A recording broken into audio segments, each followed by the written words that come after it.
I mean, wait until Japan finds out about quote unquote anime fans like Hassan. Okay, I am curious what's happening with Crunchyroll though. It literally just says Japan is not happy with Crunchyroll. But to be fair, I don't think Japan has been happy with Crunchyroll for the past 2 years. No. There has been like constant issues. We once again have the one and only Japanese Assembly member Zenko Kurishita, who continues to do a great job being outspoken about issues relating to anime, localization, gaming, etc., etc. And in this, he provides information about how Crunchyroll is geo-blocked in Japan. Now, this of course has been public information for years because this is not new, and anyone in Japan or using a VPN can find this out for themselves, but this has sparked quite an interesting conversation over the last 24 hours or so. Accounts like Pirate Nation then going on to make tweets like Crunchyroll is unavailable. But okay, I didn't know they went as far as geo blocking in Japan. That is new. At least for me, that is new information. Yeah, that is pretty new. Wow, that's crazy. Licensing restrictions. This geo-block means Japanese audiences never see the Western localized versions of anime, where subtitles are often rewritten, content is censored, and dubs are altered without anyone noticing the changes, to which we have a response from the OG Surima. Says Crunchyroll wasn't even viewable from Japan to begin with, so no matter how much of a mess they made, it never got exposed to Japanese viewers. With the language barrier in place, even if there was some idle person, like me, with the time to deliberately translate it into Japanese and share it, it would only stir up a little of buzz at most. The reason I refer to Surima as an OG is because you might recall, even back in like 2020 or 2021-ish, on the channel here, we were talking about posts from Surima related to these sort of issues. So it's always nice to see additional insight from Surima on Okay. these sort of topics. Similarly, we have a tweet here from Ayaka Mods that says, just now, just now. I'm sorry, this is no shade at Ayaka Mods. I'm just so sick of like seeing tweets with just now or breaking. Oh, that's true. Oh Like, my god. Have you guys seen like tweets on Twitter? this just in. It Oh shit, That's a whole sorry. separate issue. Oh though. my god, what the fuck did I just do? Did you guys see like on Twitter people started doing the whole thing where they post something and then they manually type click to see more just for that engagement? That's weird. Oh my god. What are people on Twitter doing? Like a rent cannot be that high, can it? Excuse me. Continuing says, Crunchyroll's invisible curtain exposed. Crunchyroll's geo-blocked in Japan. Japanese fans literally cannot access it, so the West can rewrite subtitles, censor content, and push anti-male dubs. And Japan never sees it. Now, some people are a little bit confused here, thinking like Crunchyroll is specifically doing this so that they can get away with butchering Japanese intellectual property. What's really going on here is there's no reason for Crunchyroll and Japanese companies to negotiate Crunchyroll to have the capabilities, the access to license in Japan. Japan already has domestic alternatives that are far superior to Crunchyroll, and Crunchyroll's entire pitch to these Japanese companies anyways is their distribution overseas. So that's why it's geo-blocked in Japan. It's not like it's intentionally geo-blocked to hide this stuff. Okay. They just don't have the agreements worked out, and there's no reason for them to ever have them worked out. Now, important caveat. You do see bad actors, so to speak, these corrupt people in anime localizations and ADR script writing, etc., taking advantage of that fact, knowing that they can butcher the intellectual property and likely receive no pushback from Japanese audiences because they're simply not aware. Now, hypothetically, if Crunchyroll wasn't geo-blocked in Japan, these people would probably still be doing all this corrupt stuff. They might just be a little bit. No matter how much try to think about it, what is even like the purpose or point of like butchering the translation? Yeah, I never really understood that. Like, there's really no point. It's like, and also on top of like butchering it and thinking that no one's gonna have an issue with it. Yeah, you're kind of messing with the wrong crowd. Yeah. Manipulation of the fans. But like people who actually watch anime, they're not gonna fall for that. Yeah, they're not. If anything, they already watched the source or they read the source material already and just like, oh, look, it's the animation. They made it into anime. And on top of that, like people who are actually normal or not like completely deranged, they will listen to the dialogue and go, "What the fuck is this?" Yeah. Get an altered idea of the actual plot. Yo, just I'm not gonna lie with you. Anime fans are they make sure you know the actual plots. Yeah, it's usually like the new casual ones who are like, oh, okay. Yeah. But even to them, like the way localizers were butchering it, even to them, it sounded weird. Like you have to be schizo to actually like that. Yeah. More careful, a little bit more worried about it, you know? It's not like this is the sole reason they're doing it. No, this just further enables them, really. Back over to Zenko Kurishita. He had responded to Chibi Reviews, where Chibi had said, "This explains how Crunchyroll is able to get away with censoring anime now if Japan can't access it. They have actively changed the meaning of the story through their subtitles, even pushing hatred towards men in their English dubs." Kurishita responding, saying, "The fact that it's not available in Japan acts like an invisible curtain when it comes to expression. With increasing cross-border exchanges on X, perhaps the reality will be conveyed more effectively through these kinds of posts in the future." Referring to, as I covered last week, the algorithmic change in which many people from Japan are getting posts recommended to them from outside Japan. Oh, by the way, fun fact: I started getting Japanese content creators recommended on Twitch as well now. Oh wow, that's Yeah, cool. I had like Japanese side of Twitter recommended on Twitter for the longest time for me, but the Twitch part is new for me. Huh. Yeah. And vice versa, leading to some very interesting discourse, to put it simply. Kurishita also provided a screenshot of what he seems to see on Crunchyroll's website when he goes over there, of course, being located in Japan. The homepage reading, "Welcome to Crunchyroll." Oh gosh, I would hate to see that. Oh my, I mean, it's painful enough seeing that as a screenshot.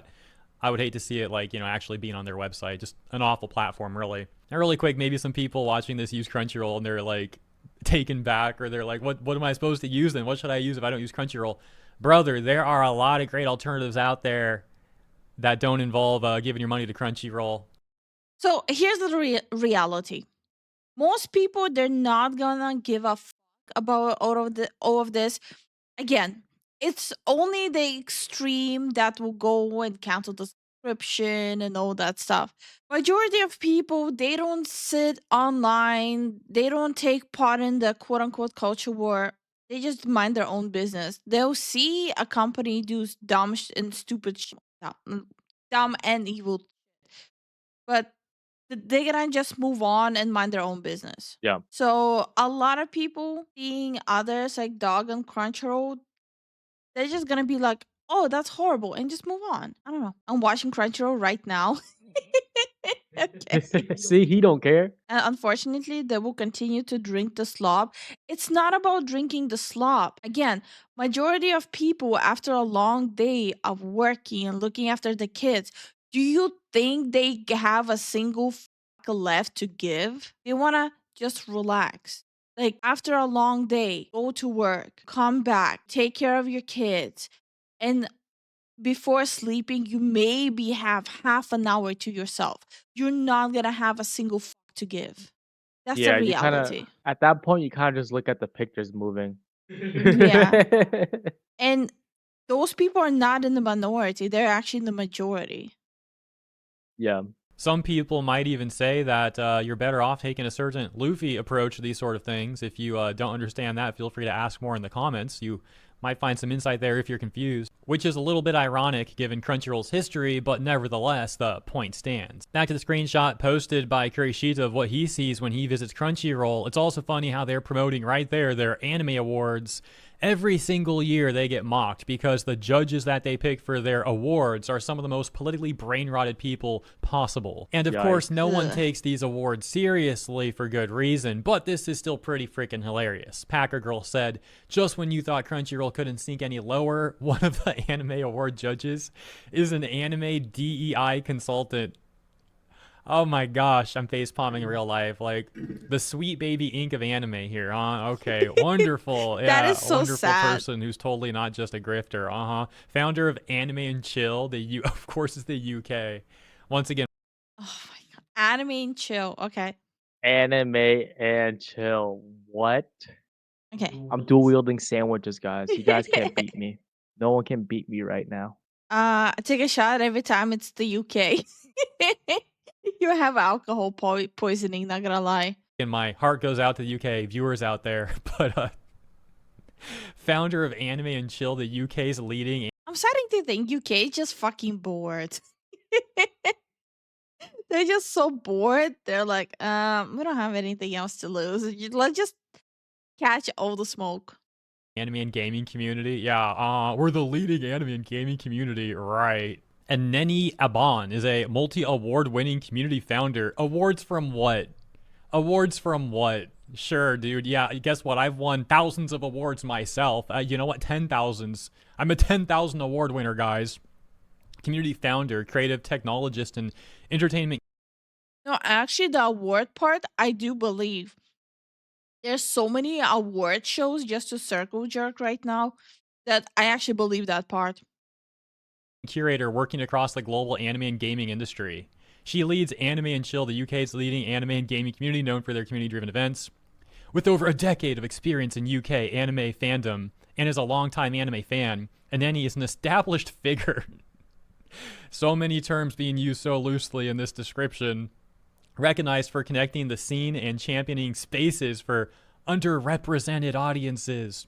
She has contributed to large-scale convention programming and curation, and consults with entertainment brands on DEI, community engagement, and influencer marketing, connecting campaigns with authentic voices in the anime community. Lady, you cannot be someone talking about authenticity. Come on.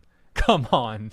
And then I found this article that talks about Eni Aban. Get this, they say, Eni soon realized that more could be done to make Geek World more inclusive to marginalized fans of Japanese culture. And we talked to her about how this led to Anime and Chill, having this whole Q&A. But let's talk about this really quick, where she's making the claim that she wants to make the geek world more inclusive. Dude, this has been one of the most inclusive communities for a long time. You can even fact check this by taking a look at like old convention photos, for example. Very diverse, very welcoming, very accepting. And then you have disingenuous people like this completely misrepresenting the community and smearing the community. Oh, they weren't diverse, they weren't accepting. Yeah, they were. Now you're trying to misappropriately put this false label on the entire community, and people like this are the ones actually making it worse. These people don't actually care about diversity. It's very obvious, and there's even proof in this very article about that too. They have multiple sections where they talk about diversity, and then every single example in every picture is like 99% black people. That's not diverse. That is actually the complete opposite of diverse. Oh yeah, okay, we're back to the whole, it's diverse if we pick and choose who it is by excluding other people. I don't think they own a single dictionary. No, they don't. They just put diverse in it and don't know the meaning of it. Diverse. I've pointed this out before. When DI consultants, when modern audience types say diverse, what they really mean is black. They don't actually mean diversity. Now, sometimes people have responded to my point by saying what they really mean is not white. And I think that's like funny in a meme way. And there is truth to that as well. And it does bake into my point. But really, what they mean is black. That's what they mean by diverse, which again is a complete oxymoron. Excuse me. It's just always funny to point that out and see that. Like, oh yeah, we care about diversity. No, you don't. No, you don't. Speaking of which, a conversation about diversity in anime is currently going viral on JP Twitter. Specifically, this tweet that reads, "A certain black actress says, my favorite Japanese anime is probably Ghibli, but it's a shame Ghibli has so few black people." Versus a certain black actor who says, "I've loved Naruto and Bleach since I was a kid. My top favorite is Ulquiorra, maybe. Oh, and by the way, my costume in the role was inspired by Vegeta. The latter is overwhelmingly more trustworthy than the former." Response reading, "I don't get why we have to be the ones putting out black people in the first place." And the OP then says, "This is about that interview from the time of Black Panther, right? The woman comes off as kind of superficial and it upsets me. But Michael B. Jordan has this genuine otaku vibe and I totally warmed up to him." In closing, it's good that Japanese people are becoming more... Wait until they find out. I mean, wait until Japan finds out about quote unquote anime fans like Hassan. Yo, hold on. Don't say that. No, you can't go to the east, honey. No. Or aware of this topic and the unfolding situation overseas with corruption in the industry from Crunchyroll and DI consultants that are apparently sponsored by Crunchyroll. On top of that, there's also more JP awareness towards the issues going on in anime localization and that side of things too. So overall, pretty good news really. But let me know what you think about the latest. Thank you for tuning in, and I'll see you in the next one. Is it just so stupid? Beloved. Love the slop. Num num num num num.